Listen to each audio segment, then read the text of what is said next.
Salut tout le monde, j'espère que vous allez bien et on se retrouve dans une nouvelle vidéo avec Vladimir.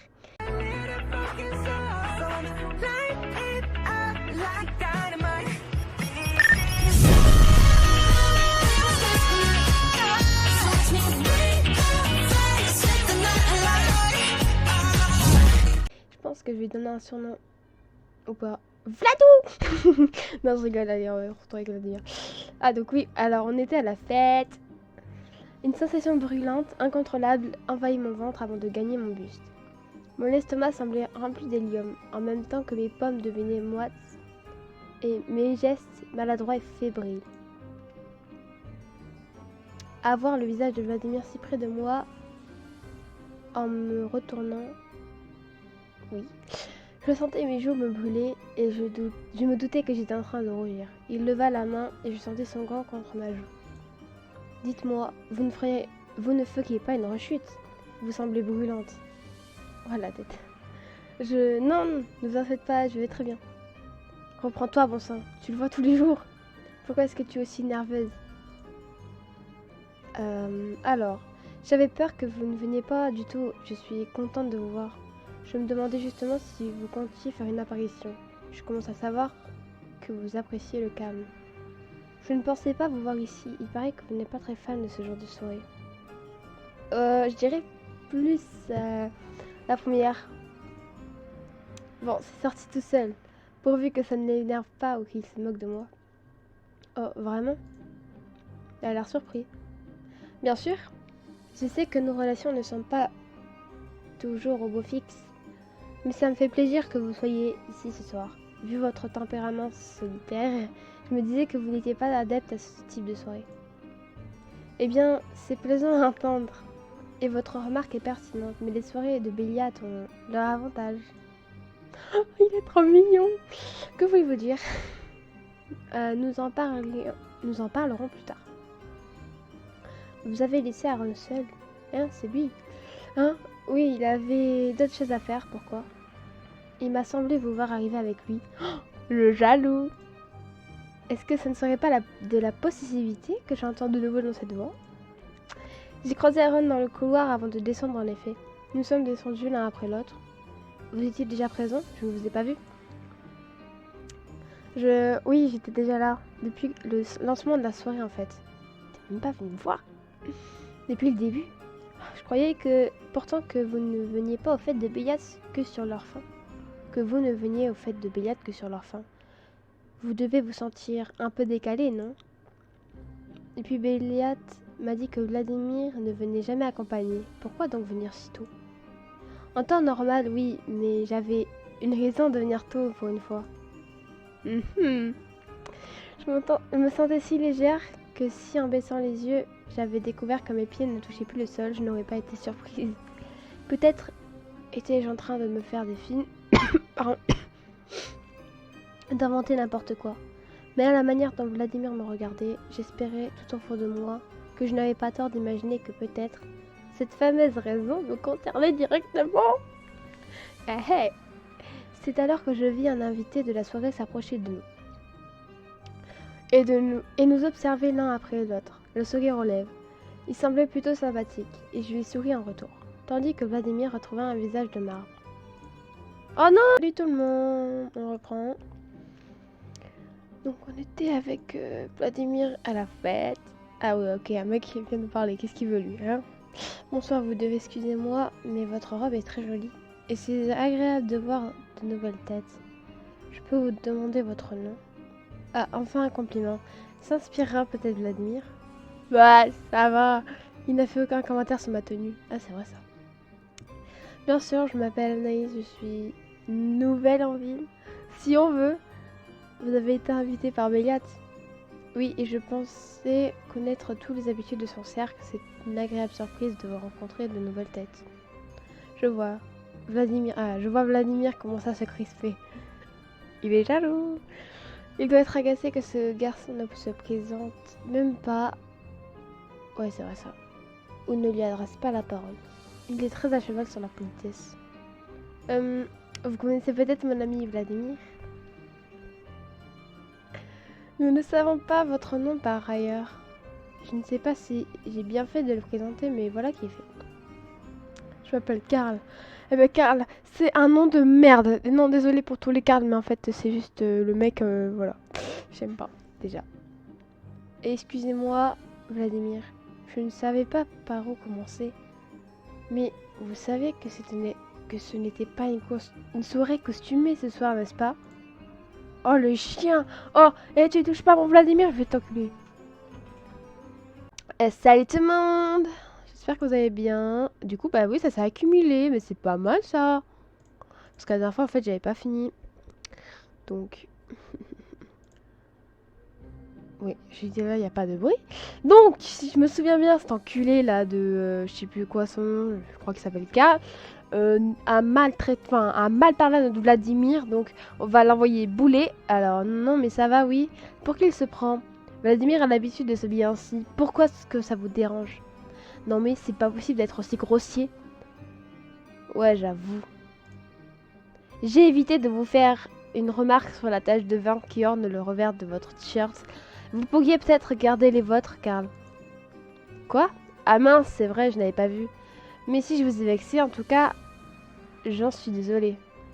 J'ai été surpris, c'est tout. Excusez-moi, Vladimir. Ah ah! Ça ira. Vu ses légers sourires, je crois qu'il apprécie que je mouche, Karl. Mais il a pas parlé comme ça, frère. Il se tait. Écoutez, je ne venais pas pour me fâcher, pour être honnête. J'avais une question à vous poser. C'est pourquoi vous avez jugé opportun... Oh! Ah! C'est pourquoi vous avez jugé opportun d'interrompre une conversation à laquelle vous n'étiez pas mêlé. Eh bien, c'est que je me demandais si vous étiez ensemble. Quoi? Totalement désarçonné par la question, je me tournais inconsciemment vers Vladimir, guettant sa réaction. Quiconque ne le connaissait pas n'aurait remarqué aucun changement, mais je percevais sa crispation soudaine, à sa main qui se serrait sur sa canne, et à sa mâchoire si crispée que les fins muscles de son cou sortaient sur sa gorge pâle. J'hésitais pour ma part sur la conduite à tenir. Qu'est-ce que je pouvais répondre? Comment expliquer ce qu'il y avait entre nous? Pourquoi posez-vous cette question? Eh bien, si cela ne vous ennuie pas, j'aimerais inviter Anaïs à danser. T'as cru? T'as cru? Alors ça, si je m'y attendais. Eh bien... Qu'est-ce que je peux dire? J'ai envie de danser et de profiter, de m'amuser. Mais avec lui? Non, non, non. Pas avec lui. Un doute m'assaillit. Un type mignon, peut-être un peu brusque, mais vraiment pas méchant, venait de me proposer de danser. C'était la première fois que cela m'arrivait, qu'on faisait attention à moi. Quand Karl me regardait, je ne pouvais pas me tromper. Il me trouvait jolie, intéressante. Ouais, mais Vladimir aussi, le contraire de ce que j'avais souvent ressenti avec Vladimir. Oui, mais il l'a fait aujourd'hui. Après tout, j'ai toute la soirée devant moi et j'ai quand même le droit de m'amuser un peu. J'espère que ça va pas vexer Vladimir, mais tu espères, mais ça va le vexer quand même. Quand bien même j'ai envie de danser, mais pas avec lui. Ben oui, moi j'ai envie de danser avec Vladimir. Merci de me l'avoir demandé, Karl, mais ce sera non. Vous ne pouvez pas me reprocher d'avoir tenté ma chance. J'aurai peut-être l'occasion de vous revoir dans la soirée. Peut-être. Je vais peut-être le regretter. Pourquoi? On s'en fout. Je ne sais pas si quelqu'un d'autre va m'inviter. Encore moins Vladimir. Bon sang, c'est quoi mon problème pour refuser de danser avec un type aussi mignon? Juste dans l'espoir que Vladimir me remarque enfin. Nous, on n'a pas l'optique de mignon, hein. Franchement, il est silhouette. C'est une silhouette. Il n'a même pas commenté ma tenue. Vous ne comptez pas danser ce soir? T'as pas compris quoi? J'aimerais bien quand même si... Pourquoi avoir refusé son invitation dans ce cas? Ah, je n'avais pas prévu d'évoquer le sujet si directement. Parce que j'espérais sans doute que quelqu'un d'autre me le propose. Ah, le silence s'abattit sur nous suite à ma remarque, notre mutisme se révélant d'autant plus flagrant au milieu du brouhaha joyeux de la musique et des conversations. Je regrettais de n'avoir pas de verre à la main pour me donner contenance, et je détournai le regard, la gorge nouée. J'avais sans doute laissé passer ma seule chance de danser ce soir, de me détendre, car j'imaginais mal Karl revenir à la charge. C'était bien une soirée en solitaire qui semblait se profiler devant moi. Oh! Vous savez bien danser, Anaïs? Hein? Qu'est-ce qu'il raconte? Pas tellement, je n'ai pas eu vraiment l'occasion d'apprendre à l'orphelinat. Excusez-moi, c'était une entrée en matière stupide, j'aurais dû y penser. On s'en fout! Il nous invite à danser! Mais de quoi est-ce qu'il parle? Désolée, j'ai un peu perdu la main depuis le temps, mais... Je relevai les yeux vers lui cette fois, étonné de ses remarques. Vladimir venait de poser sa canne contre un meuble et réajustait son habit comme s'il voulait bien se présenter. Puis à ma grande stupeur, il se tourna finalement vers moi et me tendit soudain la main en se penchant vers moi. My godness! Le regard fixé sur le mien et un léger sourire aux lèvres. Oh! Attendez. Oh! Bélia avait l'amabilité de glisser quelques morceaux plus adaptés à nos habitudes. Et comme j'en entends un qui débute... Oh! Salut tout le monde, on se retrouve dans une nouvelle vidéo avec... Vladimir. Ok, je crois qu'on était à la fête. Oh! J'adore cette fête. Oh là là. Faisons ça dans les règles. Miss, m'accorderiez-vous cette danse? Avec plaisir. Il y avait dans cette question une émotion toute nouvelle dans la voix de Vladimir. Pas de m'inviter, pas de la timidité ou de la pudeur. Je sentais de la peur, une peur que je connaissais bien. La peur d'être rejetée. D'où elle venait, je n'en avais pas la moindre idée. Mais j'étais en revanche certaine d'une chose. Bon, après, comme il a été un peu chiant avec nous, il pense, mais non, je ne refuse pas ça. Je n'avais aucune envie de refuser cette main tendue qui, inconsciemment, semblait symboliser bien d'autres choses. Vladimir. Allez, d'une air. De toute façon, je dois être aussi facile à lire qu'un livre ouvert. Vu l'énorme sourire que je n'arrive pas à retenir. Ce sera avec un immense plaisir. Je n'avais jamais su danser, jamais. Bon, je ne sais pas danser non plus. Je n'avais pas la moindre idée de la manière dont me placer, comment suivre le rythme, comment même suivre mon partenaire. Mais dès que Vladimir posa les mains sur moi, mes craintes s'évanouirent. Bah, t'avais juste à le suivre. Je n'avais soudain plus en tête que la sensation de sa main qui venait de m'avancer. De l'autre qui se saisissait de ma main, prêt à me guider, les yeux de Vladimir posés sur moi. Et ce sourire qui étirait ses lèvres. Waouh! Ah, ça fait du bien de le voir sourire quand même. Souriez pas souvent. Vladimir, je dois quand même vous prévenir, je ne sais vraiment pas danser. Ça ne fait rien. Contentez-vous de me suivre, je m'occupe du reste. Et de fait, alors que la musique démarrait vraiment, Vladimir m'entraîna fermement dans son rythme. Et alors que j'avais eu si peur de trébucher, de m'étaler, de me l'écraser, toutes mes appréhensions disparurent tandis que je me laissais guider entre ses mains. Malgré mon peu d'expérience, ce n'était pas difficile de sentir que c'était un excellent danseur. Bah, je pense que, vu l'époque dans laquelle il a vécu, je vous dirais, on va dire que je pense qu'il a quand même dansé et qu'il y a eu plusieurs balles, donc... Ses gestes étaient fluides, assurés, sa poigne ferme. Il suivait la musique sans peine, m'aidant à me placer, malgré mes erreurs et mes premiers pas maladroits, qui nous firent rire tous les deux. Je me sentais légère, détendue.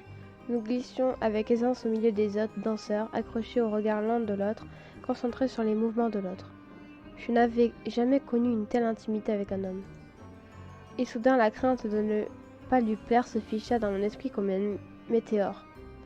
Vladimir avait dû danser avec tant d'autres femmes, des femmes qui devaient bien mieux le correspondre. Et finalement, n'y tenant plus, à l'occasion d'un ample mouvement dans lequel Vladimir me fit tournoyer d'une main avant de revenir m'enlacer, la question qui me brûlait les lèvres finit par sortir. Quoi? Ah ok. Dites-moi Vladimir, je peux vous demander ce que vous pensez de ma tenue? J'aurais préféré le savoir autrement, mais je suppose que, comme beaucoup d'hommes, il est aveugle à ce genre de détails. Bon sang, c'est vrai que j'ai totalement négligé de la commenter. Ne m'en veuillez pas, s'il vous plaît. Non, y a pas de souci. Ah ah, je vous trouve ravissante. Cette robe vous va très bien. J'ai pris grand plaisir à vous détailler en arrivant. Waouh, alors ça, j'ai quelque peu perdu l'habitude de ce genre d'échange, vous comprenez? Cela fait tellement longtemps que je n'ai pas invité une femme à danser. Je suis désolée si je vous ai blessé. Si je n'ai pas commenté votre robe, c'est que j'ai été occupée à vous observer. Trop bien. Enfin non, moi cette fois. Oh. Salut tout le monde, donc on continue avec Vladimir à la fête. Donc, accompagnant ces paroles, j'ai senti la main de Vladimir remonter le long de ma taille et venir se renfermer plus fermement sur mes côtes, me rapprochant plus étroitement de lui. Il effleura également mon épaule dénudée du bout des doigts, me hérissant la peau sous la caresse du cuir de ses gants. Puis sa main revint m'amasser, bien calée contre le tissu de ma robe. Son regard sombre accroché à mon visage. Grisé par ces paroles, la chaleur de sa voix, la proximité de son corps, nous continuâmes à tournoyer au rythme de la musique sans nous soucier de personne. Les notes puissantes glissaient sous ma paume, s'enfonçaient dans ma chair. Allez, on va pas en finir avec ces descriptions à la con. Dans mes os, comme si je ressentais tout plus fort. Avec plus d'acuité. Je sais pas parler français, c'est pas possible. Je retenais chaque détail, chaque son, chaque variation du corps de Vladimir qui m'entraînait sans lâcher ma main ni ma taille. Ses cheveux parfois me caressaient brièvement, tout comme les miens, quand nous nous rapprochions soudain au gré d'un mouvement plus ample, d'un déplacement soudain, d'un changement de rythme. Nos jambes se frôlaient et nos cœurs s'effleuraient, sans qu'aucun de nous ne puisse détacher les yeux de l'autre. Je ne pouvais m'empêcher de caresser par moments le dos de Vladimir et de me laisser aller contre lui quand il me rapprochait de son corps au moment les plus intenses de la musique. Je sentais alors un grand élan d'adrénaline traverser mon corps et me souder à lui, sans que je puisse plus... sans que je ne puisse plus me détacher. Notre danse nous avait progressivement amenés dans un recoin plus sombre, à l'écart de la foule des danseurs en mouvement et des couples en pleine discussion. Nous évoluions dans notre bulle, sourds aux autres, désormais enlacés si étroitement que ma tête reposait contre son épaule et que son souffle balayait mon cou en soulevant légèrement mes cheveux. Je le sentis poser brièvement ses lèvres sur ma gorge. Ben oui, bien sûr, je me fais agresser, mais allez. Rien qu'un instant. Puis descendre le long de la ligne de mon cou, de mon épaule. Cette fois, mon corps ne se raidit pas d'appréhension en attendant la morsure. Un frisson me parcourut quand, doucement, je sentis les crocs s'enfoncer dans ma chair blanche, avec cet aiguillon de douleur si vite dissipé. Les cheveux de Vladimir caressaient mon cou alors que je sentais mon sang passer la barrière de ses lèvres, humidifier ma peau tendre. Tel un poulet. Non mais elle a dit ma peau tendre, j'ai dit là... telle de la viande. Quand une grosse goutte chaude se mit à rouler le long de ma clavicule. Oh là là, je sentais Vladimir revenir l'accueillir du bout de la langue jusqu'à couvrir la morsure de sa bouche et aspirer de nouveau mon sang. Cramponné au dos de sa veste, j'aurais voulu rester indéfiniment dans cette étreinte, suspendue à ces gorgées de sang aussi grisantes que douloureuses, mais dont je ne sentais plus qu'à peine la douleur. Oui, bien forcément. Un soupir m'échappa quand il retira finalement ses crocs et je me laissai complètement aller contre son corps, les jambes en coton, ce qui amena un léger rire sur ses lèvres. Oh oui, on a l'illustration, cool. Alors celle-là, je la trouve tellement belle comme illustration.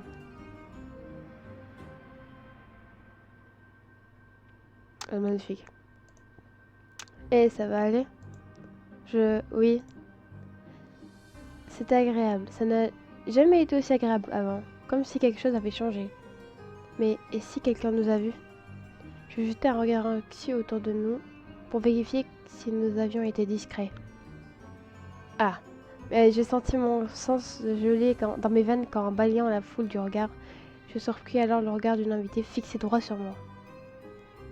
La panique consuma mon ventre en une boule brûlante et je me plaquai plus étroitement à Vladimir, comme pour essayer de disparaître dans sa silhouette. Ce ne fut qu'alors que je remarquai Son regard était étrangement fixe, son sourire curieusement vague. Je regardais plus attentivement. Et je vis à ma grande horreur que celui qui l'attelait contre lui n'était d'autre que Béliat, dont l'écrou venait de se refermer sur la gorge de la jeune fille. Ah! Salut tout le monde, j'espère que vous allez bien. Je vais parler trop fort. Donc on se retrouve avec petite partie avec Vladimir. 12 parties. Vladimir, Béliat, il est en train de... Quoi? Qu'est-ce qui se passe? Vous avez l'air totalement paniqué. Il y a de quoi? Il est en train de boire le sang d'une invitée, vous devez l'arrêter. Pourquoi Béliat doit bien se nourrir lui aussi? Un doute affreux me saisit alors. Je me détachai un peu pour étudier plus attentivement la pièce. Plusieurs silhouettes que je n'identifiais pas très bien semblaient occupées à la même activité. À la même activité que celle à laquelle se livrait Béliat. Des invités étaient bien en train de se faire mordre par leurs hôtes. Vladimir, bon sang, vous devez les arrêter. Je peux pas parler fort, enfin, désolé. Quand ce sera fini, tout le monde va forcément parler de vous. Paniquer, revenir avec. Non, ils ne se souviendront de rien. Comment ça, de rien? Regardez-les. Ils se font mordre et aspirer le sang. Je l'ai assez vécu pour vous affirmer que ce n'est pas quelque chose qu'on oublie. Arrêtez de parler si fort. Ils ne se souviendront de rien car nous ferons en sorte qu'ils l'oublient. Nous le faisons déjà d'ailleurs depuis le début de la soirée. Comment? C'est absurde. Comment comptez-vous? Mais je revis alors ce que j'avais remarqué en début de soirée et qui m'avait interpellé. Ces regards parfois vides, cette sensation de décalage, d'étrangeté, d'état second. Je balayai de nouveau la foule du regard, en dépit des malheureuses victimes. Personne ne semblait se soucier de ce qui se passait et la soirée continuait, comme si de rien n'était. Je compris soudain. Vous leur avez fait quelque chose, c'est ça? C'est cela? Vous les avez drogués? N'importe quoi. Drogués? Non. C'est l'un de nos pouvoirs. Nous avons le don d'influer sur les souvenirs et les comportements des humains, de les persuader, de les hypnotiser, de faire en sorte qu'ils ne se rappellent que ce que nous voulons. Bon. Tout s'explique. Voilà donc pourquoi ils ne prennent pas de précautions ce soir. Ils se moquent du nombre d'invités et de leur agissement. Ils ne se souviendront de rien. C'est absolument répugnant. Comment est-ce que vous pouvez cautionner ça? C'est ce que vous continuez à faire avec moi?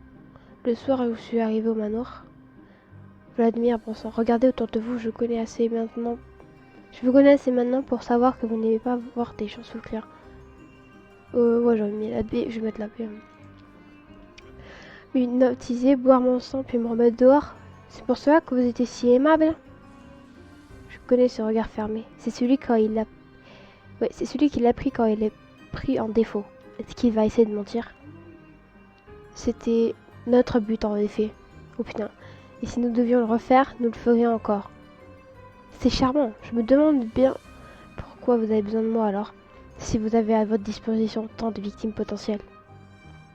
Waouh, il a écrit un pavé, attends. Vous êtes mon calice. Je n'irai pas me nourrir d'un autre sang que le vôtre, désormais. Écoutez, je ne le fais pas de gaieté de cœur, tout comme ma condition ne m'a jamais rendu franchement heureux. Nous devons nous nourrir, et c'est une de nos rares options. Pour certains d'entre nous, il est plus délicat de sortir. Vous imaginez Raphaël ou Ivan en ville, au milieu des humains? Ou Ivan, oui, mais Raphaël. Et si c'était moi, si j'étais à la place de l'une de ces femmes? Ce n'est pas vous. Et je voyais dans son regard que j'avais déstabilisé Vladimir. Il me regardait puis détournait les yeux vers la silhouette de ses camarades et de leur proie. Et je savais qu'il m'imaginait à la place de l'une d'entre elles. Mais il n'intervenait pas pour autant. Et le banquet se poursuivait. Ah non, on passera à la suite. Salut tout le monde, j'espère que vous allez bien. Et on continue avec Vladimir, on est à la fête. Si je me trompe pas, on était en train de s'embrouiller, non? Oui, ça je l'ai lu. Face au détachement de Vladimir à tout ce qui se déroulait autour de moi, quelque chose se serra en moi.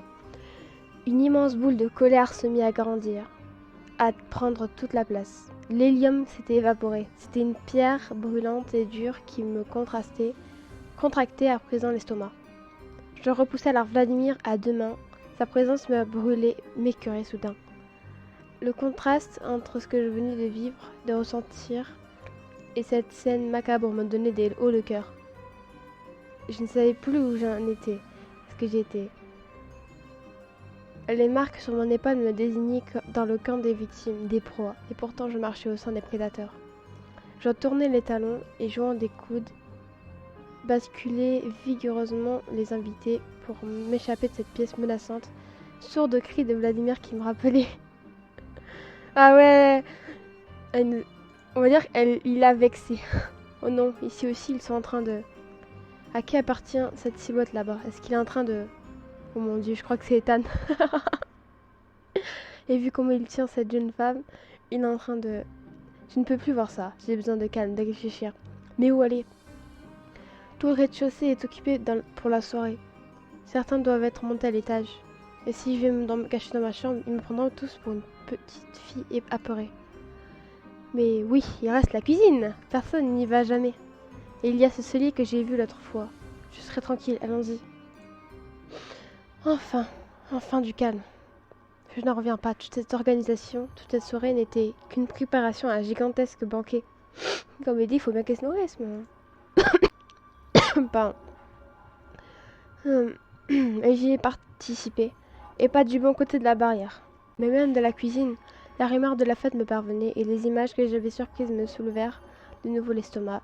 Je poussai la porte du cellier afin de m'isoler davantage et retombai alors sur cette pièce que j'avais découverte. Il y avait des jours de cela. J'avais totalement oublié cette porte. Je ne sais toujours pas sur quoi elle mène. Je n'ai pas franchement le cœur à explorer maintenant. Mais c'est vrai que ça m'intrigue. Mais elle est verrouillée. Oh non, c'est qui nous saoule là? Anaïs, je vous ai vu entrer. Où est-ce que vous... Ah! C'est pas vrai, on peut pas être tranquille. Écartez-vous immédiatement de cette porte. Tout de suite. Wesh. Quoi, il a l'air furieux. Presque autant que lorsqu'il croyait que j'avais saccagé le jardin. Mais qu'est-ce que j'ai fait cette fois? Et vous ne voyez pas que je veux être seule? Ce que vous faites avec ces gens me répugne et... Peu importe votre état d'âme, écartez-vous de cette porte. Vous savez faire autre chose que rugir? Soit... oui. Soit, je veux bien obéir. Mais est-ce que vous pourriez me dire pourquoi vous vous mettez dans des états pareils? Qu'est-ce qu'il y a derrière cette porte? Ça va, du calme. Voilà, je m'en éloigne, ça vous va?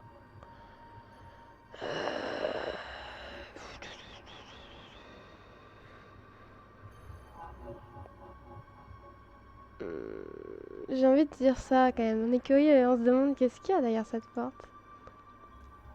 Connard. Pardon, cela ne vous regarde pas. Cessez de poser des questions et obéissez donc pour une fois. Mais alors que nous reprenions tous les deux notre souffle pour engager le second round d'une dispute qui s'annonçait mémorable, un cri terrible transperça l'air. Nous figeons sur place. Nous eûmes à peine besoin de nous concerter. Après être restés figés quelques secondes, nous échangeâmes un regard, puis nous ruâmes, tous les deux en direction du grand salon, d'où était venu ce cri horrible.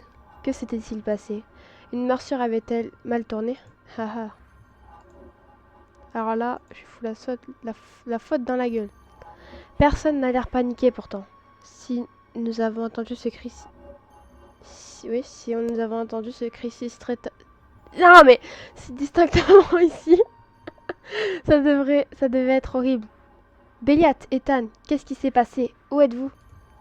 Je cherchais à mon tour la silhouette des deux vampires avec un frisson de dégoût en me rappelant la position dans laquelle je les avais surpris un peu plus tôt. Oh non! Oh, c'est chiant. En fait, ça fait un peu pareil que avec Raphaël du coup et Béliat. Non, on l'a pas encore fait. Je sais pas si ça va être pareil ou pas.